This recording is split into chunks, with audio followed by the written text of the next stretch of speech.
This is Jay, Go Rides!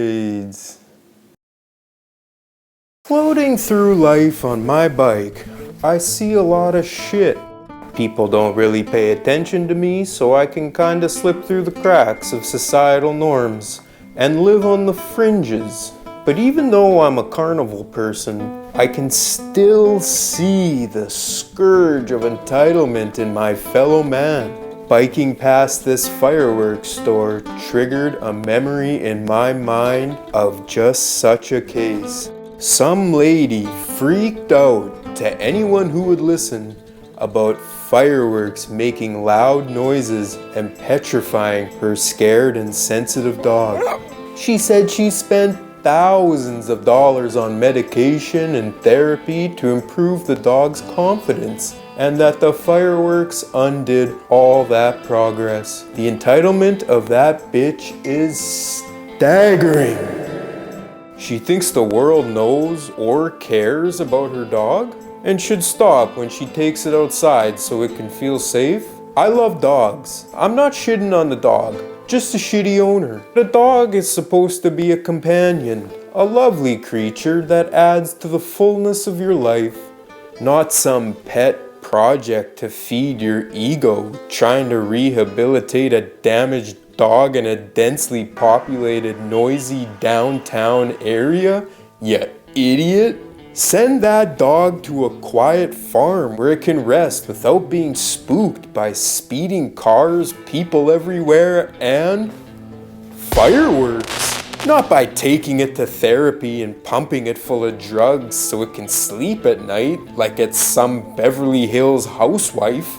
What if she goes out with the dog and there's a murder, and the sound of the gunshots traumatize her dog further? Is she gonna make the murder about her too? Oh my god, can you please find a better time to shoot someone? My dog reacts poorly to loud noises, so when you're gonna go murder someone, just be a little bit more considerate of people like me. Thanks. Ugh. 100%, that's what she sounds like. In reality, the dog probably despises her for forcing it to live in a condo, when it was just counting the days down in the shelter till it was put down to end the nightmare of its life. And that's what I was thinking as I passed this fireworks store. Good times.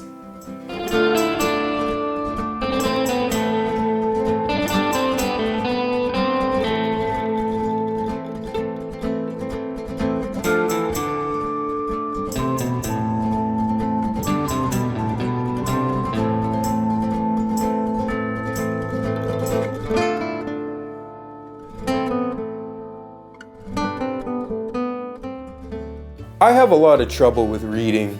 I basically can't read, and I refuse to do anything about that. It's my right. I can read short snippets of things like signs and such, but once it gets over one sentence, it just ain't for me. I can read this street sign here.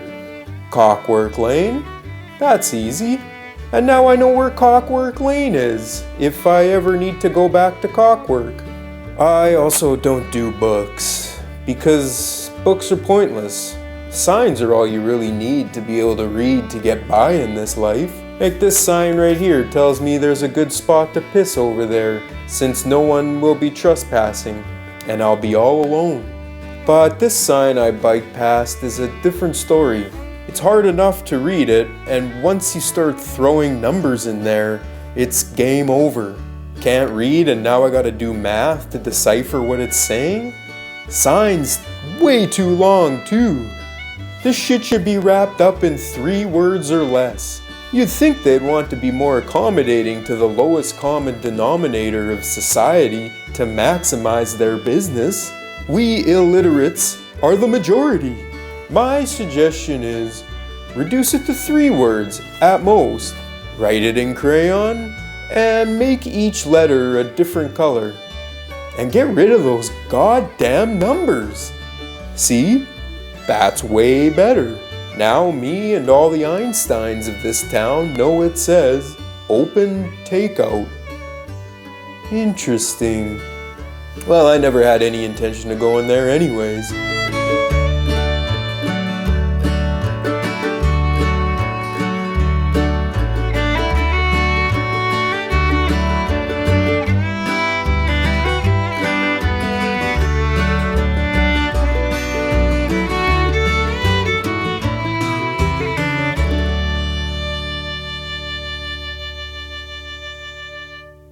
I'm a fan of silly architecture, and this next stop falls right into that silly category.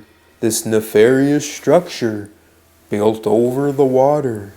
This place reminds me of the cradle level from GoldenEye on the Nofrendo 64.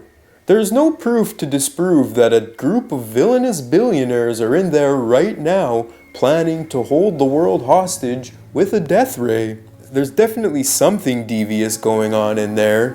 What other reason would you build your headquarters over international waters?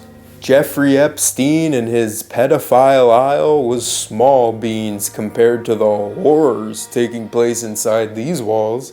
Human trafficking, drug trafficking, gun trafficking, MK Ultra experiments, Frankenstein, the Illuminati, and cockfights, just to name a few. Every single conspiracy theory you've read on the internet is happening in there by the most powerful people on this flat earth. And they're doing it right under our nose. Literally, it's built like 30 feet from the shore. Now, only one burning question remains unanswered. Why don't they invite me to join? I can keep a secret. I also bring a little bit of value. I mean, I have no money, and I can't traffic guns or people, and I'm not a mad scientist, but I know bikes. I could run their bicycle division, chopping up bikes and selling the parts on the black market for a modest profit. It would help them to diversify their portfolio. A more wholesome crime, you might say, instead of all the nightmarish crimes they've mastered. Something to work towards, I guess, but for now, I'll just stick to riding my bike. Whew.